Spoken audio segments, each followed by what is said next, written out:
चौथे चरण के मतदान से पहले जया बच्चन का रोड शो।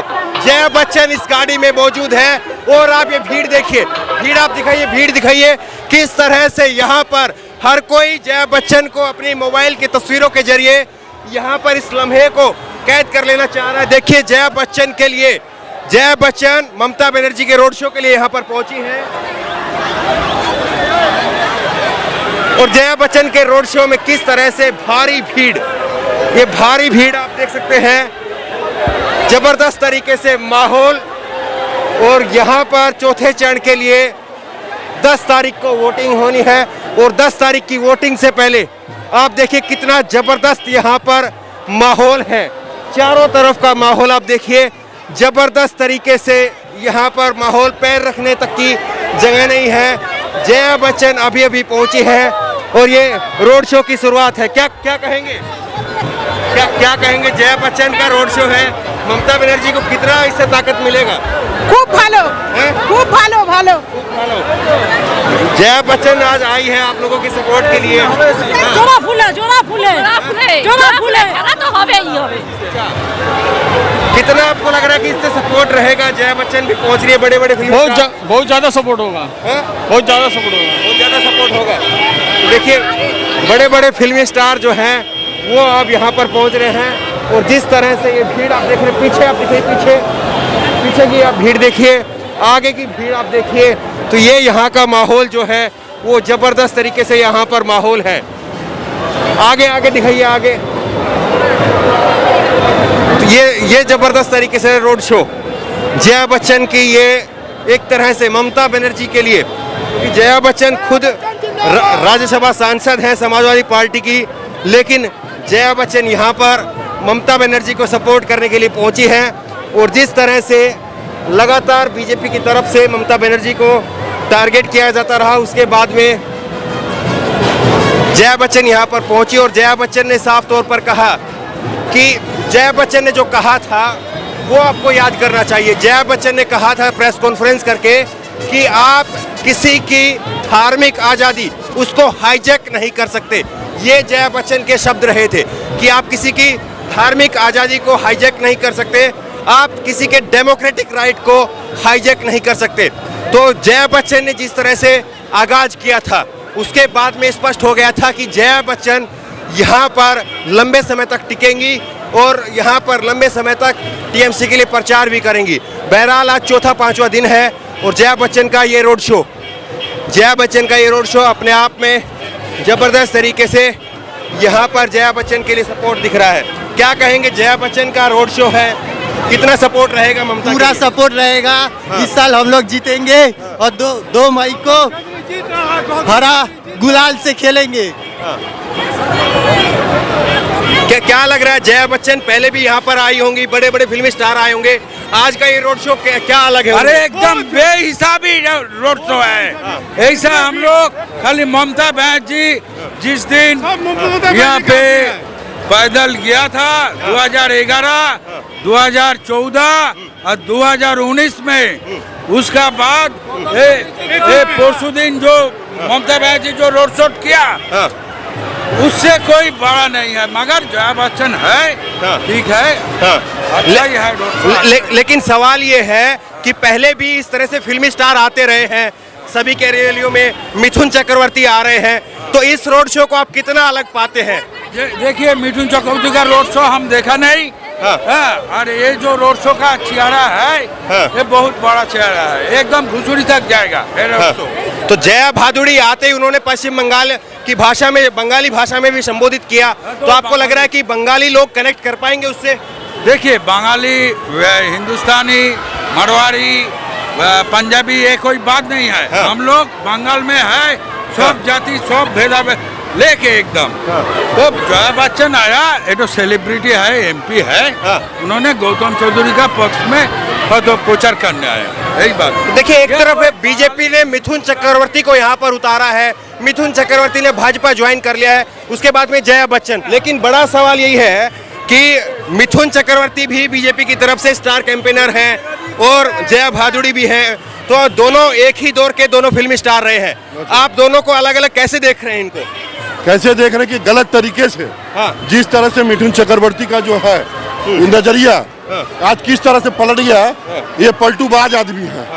ये जब जिस तरह देखता है, पहले नक्सली था, उसके बाद सीपीएम हुआ, उसके बाद तृणमूल हुआ, उसके बाद बीजेपी हुआ। जरूर अपने धारा से वो अलग हो चुका है। मानवता के नाम पे वो अपना सब कुछ बेच चुका है। और लेकिन उन्होंने जिस तरह से शुरुआती अंदाज में कहा कि वो कोबरा है, डस लेंगे, तस्वीर बन ये जाएगा, सब बेकार की बात है। ये सब उनका बकवास है। वो पागल हो चुका है। 70 साल का बुढ़ा पागल हो चुका है। इसमें दो राय नहीं है कि वो आदमी बिक गया है। आज टोलीगंज में मिथुन चक्रवर्ती और बाबुल सुप्रियो दोनों का रोड शो था और अभी जय बच्चन का रोड शो। किसको आप देख रहे हैं, कौन ज्यादा इफेक्टिव है? सबसे ज्यादा फेमस जया भादुड़ी हुई है। हमारी माम आंटी मारूस के जितने लोग हैं, आज सबसे सक्सेस यही लोग हुए हैं। आज जो भी व्यक्ति है, यदि सही व्यक्ति जो है वो देखेगा तो ये जरूर कहेगा कि मोरल जिनका है मिथुन चक्रवर्ती का और बाबुल सुप्रियो का है। तो लेकिन जिस तरह से सीएम होते हुए भी आज एमएलए का सीट पे लड़ाई लड़ रहा है, कितने शर्म की बात है, कितने दुख की बात है। लेकिन बड़ी बात यह है जिस तरह से जया बच्चन ने शुरुआत की, शुरुआत में जो प्रेस कॉन्फ्रेंस जया बच्चन ने की, तो जया बच्चन ने प्रेस कॉन्फ्रेंस में ही सीधे कहा कि आप किसी की धार्मिक आज़ादी को हाईजैक नहीं कर सकते हैं, आप किसी के डेमोक्रेटिक राइट को हाईजैक नहीं कर सकते हैं। दूसरी तरफ बीजेपी पर यह आरोप लग रहे हैं कि बीजेपी हिंदू मुसलमान करके इस चुनाव को वो कर रही है। तो आपको लग रहा है जया बच्चन का ये कहना कि आप धार्मिक आज़ादी को हाईजैक कर रहे हैं, मुझसे छीन रहे हैं मेरा हिंदुत्व? नहीं, ये तो बात सही कह रही है। सबका अपना अपना धर्म है। ये सांप्रदायिक जो तनाव है, ये बीजेपी वाकई हाईजैक कर रही है, छीन रही है। हाँ, एकदम। ये तो हम लोग कहेंगे कि ये लोग सांप्रदायिक की बात ही कर रहे हैं। अभी 2 दिन पहले पिलखाना में उल्टा सीधा बात कहा गया था हमारे मुसलमान भाइयों को, हमको टोपी वाला का वोट नहीं चाहिए। यानी वो लड़ाना चाहते थे। तो क्या लग रहा है इससे नुकसान होगा ग्राउंड पर? आपको लग रहा है कि इससे नुकसान होगा? हमेशा वो हिंदू मुसलमान की बातें करते हैं और वो चाहते हैं कि हिंदू मुसलमान का झमेला हो और झमेला होने के बाद हमारा वोट बैंक बने। लेकिन इसको हम लोग होने नहीं देंगे। इसको माँ बाटी मानुष की सरकार होने नहीं देगी और हम लोग कभी नहीं। जिस तरह से जया बच्चन आज पहुंच रही है, जया बच्चन का रोड शो है, क्या लग रहा है कितना फर्क पड़ेगा इससे? बहुत फर्क पड़ेगा, बहुत बहुत फर्क पड़ेगा। क्योंकि दीदी आए हैं, दीदी भी हमारे बंगाल की लड़की है, ममता दीदी हमारे बंगाल की लड़की है। तो 2 लड़की एक साथ जब होता है तो अलग ही कुछ होता है ना।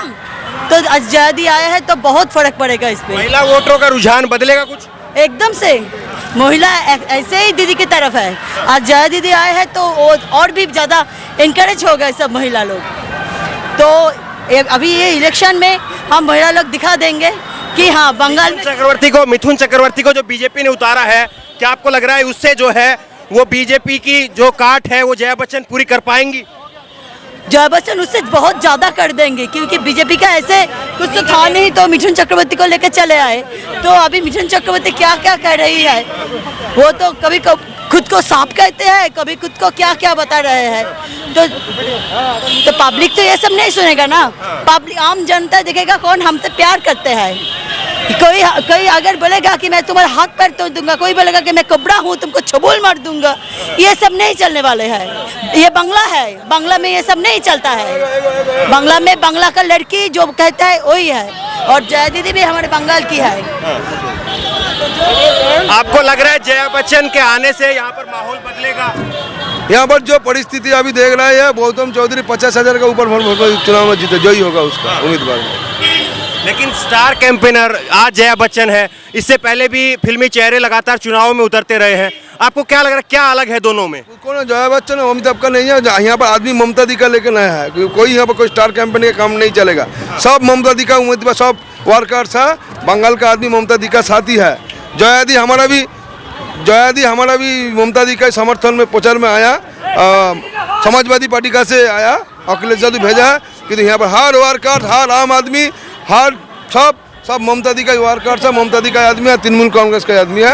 यहाँ पर गौतम चौधरी 50,000 वोटों में जीतेगा। देखिए, बड़ा सवाल ये है कि ममता बनर्जी ने जिस तरह से यहाँ पर अपनी राजनीति की शुरुआत की, कोलकाता की हावड़ा की इन गलियों से, वो ममता बनर्जी एक बार फिर से अपने आप को दिखा रही है कि वो स्ट्रीट फाइटर है। और इसी बात का जिक्र जया भादुड़ी ने भी किया अपनी प्रेस कॉन्फ्रेंस में कि वो स्ट्रीट फाइटर हैं, लेकिन एक अकेली महिला के पीछे जिस तरह से बीजेपी का पूरा अमला जुड़ गया है, बीजेपी पूरी तरह से अकेली महिला को हराने के लिए वहां पर एकजुट हो रही है। तो ऐसे में कहीं ना कहीं विपक्ष के नेताओं को भी मैदान में उतरना पड़ेगा और ममता बनर्जी को मदद करनी पड़ेगी। और इसीलिए जया बच्चन यहां पर पहुंची थी और जया बच्चन ने आज इस रोड शो के जरिए यहाँ के वोटरों को ममता की तरफ लुभाने की कोशिश की है। बड़ा सवाल यही है कि क्या वाकई जया बच्चन की इस अपील का असर हो पाएगा, क्या वाकई यहाँ का वोटर ममता बनर्जी को एक बार फिर से मुख्यमंत्री के रूप में उनको चुनने जा रहा है। बड़ा सवाल यही है।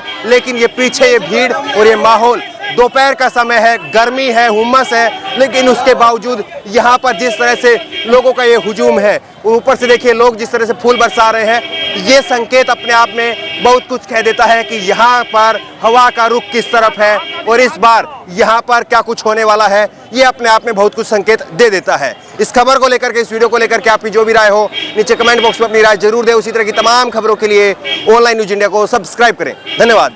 इस खबर को अभी लाइक करें, शेयर करें, अभी चैनल को सब्सक्राइब करें और घंटी जरूर दबाएं।